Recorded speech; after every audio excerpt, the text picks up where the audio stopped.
और बूंदी जिले में एक हैरान करने वाला मामला सामने आया है, जहां इनकम टैक्स विभाग ने मटकी बेचने वाले विष्णु कुमार प्रजापति को करीब 10 करोड़ रुपए का नोटिस थमा दिया। नोटिस मिलने के बाद से पीड़ित परेशान है और पुलिस से मदद की गुहार लगा रहा है। ये रिपोर्ट देखिए।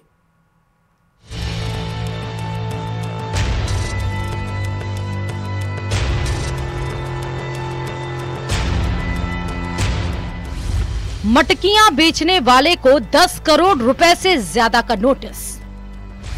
आयकर विभाग की लापरवाही से उड़ी पीड़ित की नींद। मदद के लिए लगा रहा आयकर विभाग के चक्कर।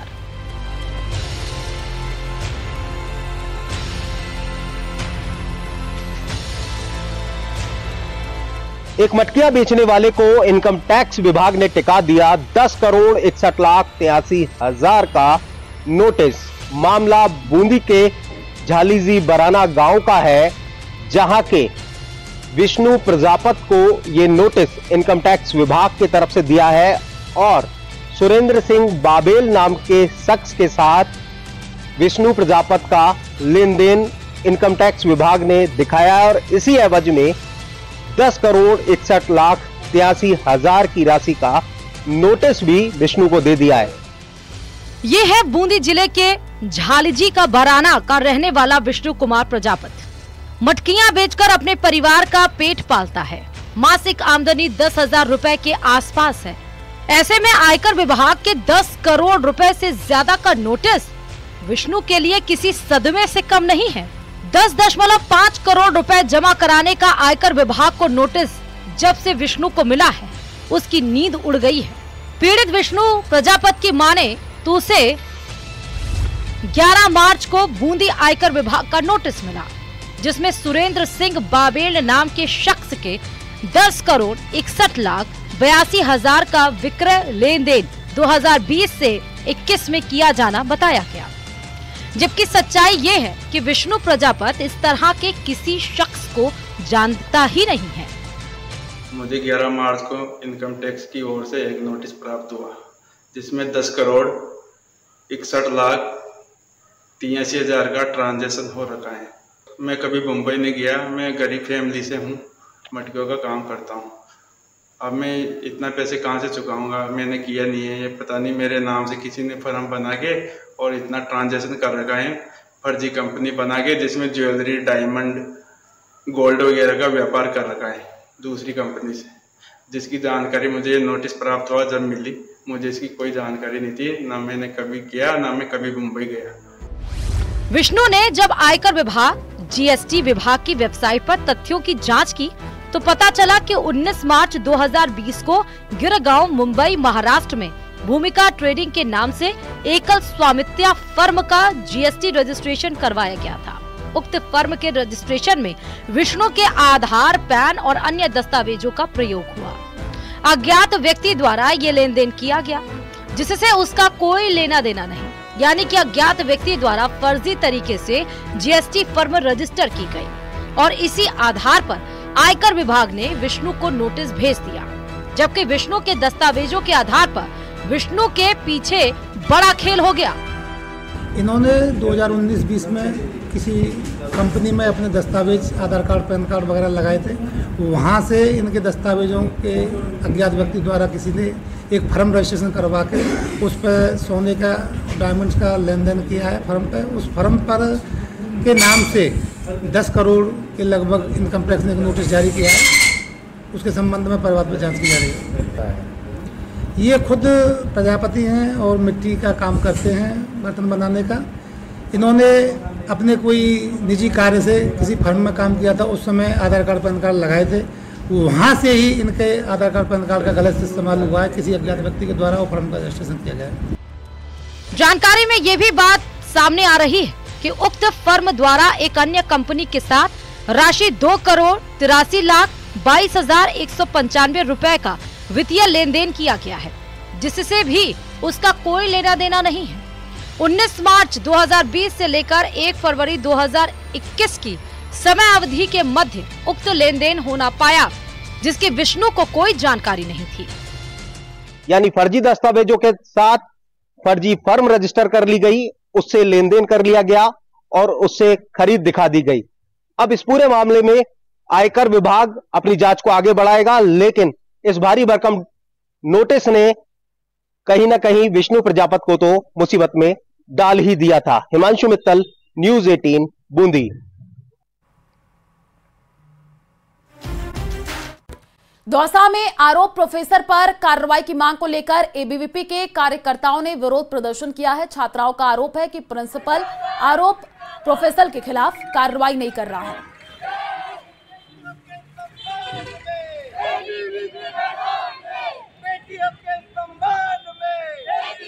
8 मार्च के दिन अंतर्राष्ट्रीय महिला दिवस मनाया गया कॉलेज में कुछ छात्राएं लाइब्रेरी में चली गई। फिर वॉशरूम और पानी के लिए जब छात्राएं जा रही थी, जब टीचर के द्वारा उन्हें गंदी नजरों से देखा गया, वह कमेंट किए गए।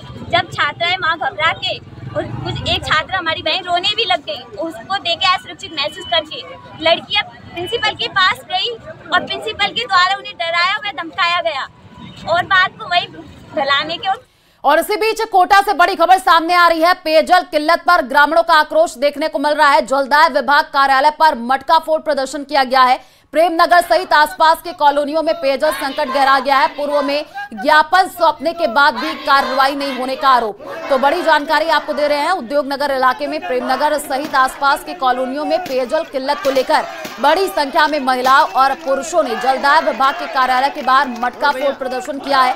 प्रदर्शनकारियों का ये कहना है कि कई इलाकों में कम दबाव से जलापूर्ति हो रही है, वहीं कई इलाकों में रात के समय पानी आता है, जिसके चलते लोग समय पर पानी नहीं भर पा रहे हैं। वहीं लोगों ने यह भी आरोप लगा दिया कि पूर्व में कई बार जलदाय विभाग को बड़ी लाइन से जल आपूर्ति की मांग को लेकर के कई बार ज्ञापन दिया गया, लेकिन इस पर कोई सुनवाई नहीं की गई है। ये तस्वीर आई है कोटा से, जहां पर पेयजल किल्लत पर अब ग्रामीणों का जो आक्रोश है वो देखने को मिल रहा है।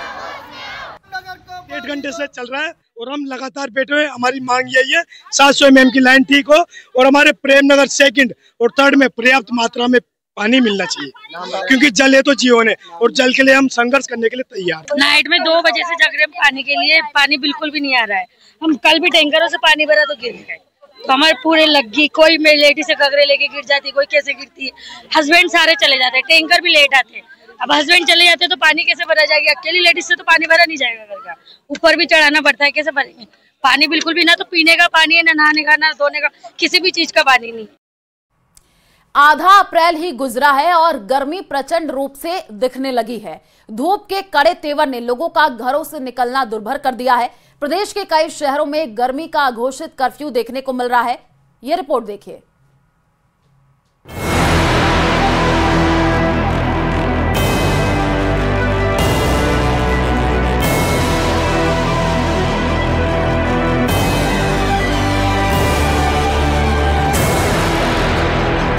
प्रदेश में हीट वेव का असर लगातार बढ़ रहा है। भीषण गर्मी से आम जन का हाल बेहाल है। बीकानेर समेत 1 दर्जन से ज्यादा जिलों में मौसम विभाग ने 3 दिन तक हीट वेव का अलर्ट जारी किया है। इन दिनों तापमान 44 डिग्री तक पहुंच गया है। सूरज तपता, धरती जलती, गर्म हवा जोरों से चलती, तन से बहुत पसीना बहता, हाथ सभी के पंखा रहता। बीकानेर जिले में हीट वेव का खतरा लगातार बढ़ता जा रहा है। मौसम विभाग की माने तो आने वाले 3 दिनों तक तापमान और बढ़ेगा। हीट वेव के चलते जिला प्रशासन ने लू और तापघात के मद्देनजर सभी आवश्यक व्यवस्थाएं सुनिश्चित करने के निर्देश दिए हैं। आम जन को राहत देने के लिए सड़कों पर दमकल से पानी का छिड़काव करवाया जा रहा है, ताकि सड़क पर चलने वाले लोगों को थोड़ी राहत मिल सके। तो वहीं रेलवे फाटकों पर शामियाना लगाकर लोगों को गर्मी से राहत देने का काम किया जा रहा है। बीकानेर में पिछले 2 दिन से आसमान से आग बरस रही है और मौसम विभाग ने ये चेतावनी दी है कि आने वाले 3 दिनों तक हीट वेव का खतरा और बढ़ने वाला है। ऐसे में आम जन के साथ प्रशासन की मुश्किलें भी बढ़ गई है और प्रशासन ने भी आम लोगों को राहत देने के लिए कई तरह की व्यवस्थाएं की है। गर्मी ऐसी कि घर से निकलने के लिए साहस बटोरना पड़े, बहुत जरूरी हो और घर से निकलना ही पड़े तो मुंह और सिर ढककर जैसे किसी वारदात को अंजाम देने जा रहे हों। तस्वीरें जैसलमेर जिले की हैं। प्रचंड धूप और लू से लोग बेहाल नजर आ रहे हैं। भीषण गर्मी में लोगों को बार बार पानी पीने को मजबूर होना पड़ रहा है। गर्मी तो नहीं पूछोगे तो भी बढ़िया। जैसलमेर की हालत खराब है गर्मी की वजह से, और लगभग 45 प्लस होगी आज गर्मी जैसलमेर के अंदर। आसमान से आग बरस रही हो, हीट वेव प्राण सोखने पर आमादा हो, तब पेड़ों की शीतल छाया में नींद के मजे ले रहे इस आदमी को देखना दुनिया का सबसे बड़ा सुख कहा जा सकता है। तस्वीरें चित्तौड़गढ़ की हैं। सूर्यदेव के रौद्र रूप के चलते पारा 40 डिग्री को पार कर चुका है। गर्मी के तल्ख तेवर से जनजीवन प्रभावित हो रहा है। सड़कों पर इक्का दुक्का लोग ही चलते नजर आ रहे हैं। हलक को तर करने के लिए लोग शीतल पेय पदार्थों का सेवन करते देखे जा सकते हैं। गर्मी के ऐसे तेवर को देखते हुए आगामी दिनों में जनजीवन के और अधिक प्रभावित होने की आशंका है। चिकित्सा और स्वास्थ्य विभाग ने लोगों को लू और हीट स्ट्रोक से बचाव के सुझाव दिए हैं। अभी अप्रैल का महीना आधा ही बीता है और पश्चिमी राजस्थान में पारा कुलांचे मारने लगा है। प्रदेश के पश्चिमी हिस्से में तापमान 45 डिग्री सेल्सियस पार कर गया। मौसम विभाग के मुताबिक आने वाले दिनों में इसमें और इजाफे का अनुमान है। तस्वीरें बाड़मेर की हैं, जो इन दिनों भट्टी की तरह तप रहा है। मौसम विभाग के जारी किए गए आंकड़ों के मुताबिक बाड़मेर देश के सबसे अधिक गर्म स्थान में आंका जाता है। देश का पश्चिमी छोर थार नगरी बाड़मेर इन दिनों भट्टी की तरह गर्म है और यह गर्मी रिकॉर्ड तोड़ पड़ रही है। इतना नहीं, मौसम विभाग ने भी बाड़मेर जिले को रेड अलर्ट में रखा है कि यहाँ पर जो तापमान है वह 44 डिग्री से लेकर के 46 डिग्री के बीच में होने वाला है। इसको लेकर के जहां प्रशासन ने अपनी तैयारियां की है, तो वहीं मैं कैमरामैन से कहूंगा कि किस तरीके से इस गर्मी से बचने के लिए आम इंसान के साथ साथ पक्षी भी पानी की आड़ ले रहे हैं, पानी से बचने का कोशिश कर रहे हैं, क्योंकि यह गर्मी जो है यह बहुत ज्यादा असहनीय है। मौसम विभाग के मुताबिक अभी तो गर्मी का मौसम शुरू ही हुआ है। आगे आने वाले दिनों में भीषण गर्मी का सामना करना पड़ेगा। कुछ इलाकों में तापमान 1 से 2 डिग्री तक बढ़ने की संभावना है, तो वहीं कुछ इलाके ऐसे भी हैं जहां पर तापमान में गिरावट देखने को मिलेगी। Bureau report, news 18 Rajasthan. Jaisalmer में ग्राम पंचायत और पंचायत समितियों के पुनर्गठन का विरोध तेज हो गया है। ग्रामीण और विपक्ष संगठन विरोध करके आरोप लगा रहे हैं। हाल ही में नई ग्राम पंचायतों और पंचायत समितियों के प्रस्ताव भेजे गए हैं, जिनका जिला मुख्यालय पर आपत्तियां लगाने का दौर शुरू हो गया है। जैसलमेर के पूर्व जिला प्रमुख अब्दुल्ला फकीर के नेतृत्व में जिला कलेक्टर को आपत्तियां पेश की गई। पूर्व जिला प्रमुख ने राजनीतिक गुटबाजी के चलते गांवों को जोड़ तोड़कर ग्रामीणों को परेशान करने का आरोप लगाया है। फतेहगढ़ तहसील के उत्तम नगर पंचायत को प्रस्तावित नई पंचायत समिति चांदन में शामिल करने का आरोप लगाया। राजनीतिक भेदभाव कर रहे हैं और पूर्ण रूप से जो कांग्रेसी मतदाता हैं उनको अपने जो मुख्य न्यायालय जो मुख्य पंचायत हेडक्वार्टर है उनके पास है उनकी गांव, फिर भी उनको 20-20 किलोमीटर 15-15 किलोमीटर दूरी पे फेंका गया है बिना नियम बिना कायदे के। मैं 105 किलोमीटर दूर चांदन पंचायत समिति नई पुनर्गठित कर रहे हैं, उसमें डाल रहे हैं। अभी फतेहगढ़ हमसे पड़ता है 30 किलोमीटर, 30 ही नहीं है 20-25 किलोमीटर है, और हमें 105 किलोमीटर ले जाके समिति वहाँ चांदन दे रहे हैं। इसलिए हम पूरी पंचायत है, 2 पंचायतों के लोग हैं, पूरे 50-60 आदमी आके विरोध अपनी आपत्ति दर्ज करवा रहे हैं। राजसमंद के खमनौर थाने के बाहर रेबारी समाज के लोगों ने विद्युत विभाग की लापरवाही के खिलाफ धरना प्रदर्शन शुरू कर दिया है। दरअसल 11 अप्रैल को विद्युत लाइन ठीक करने के दौरान करंट लगने से घायल हुए शंकर रेबारी को न्याय दिलाने की मांग कर रहे हैं। शंकर के भाई मूलचंद रेबारी ने यह बताया कि पोल पर कार्य करते समय अचानक बिजली सप्लाई चालू कर दी गई, जिससे करंट लगने से शंकर पोल से नीचे गिर पड़ा। घायल अवस्था में साथियों ने उसे अस्पताल नहीं पहुंचाया, बल्कि घर छोड़कर चले गए।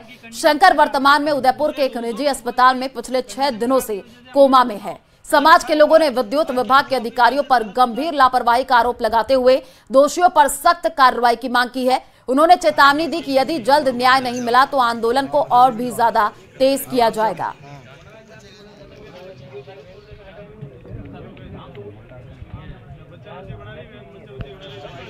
मेरा भाई इलेक्ट्रिक विभाग में काम करता था और खंभे के ऊपर काम कर रहा था, इलेक्ट्रिक का शॉर्ट लग गया, उसकी वजह से नीचे गिर गया। किसी कर्मचारी ने लाके घर पे रख के चले गए, हॉस्पिटल नहीं ले गए, हम हॉस्पिटल लेके गए उसको।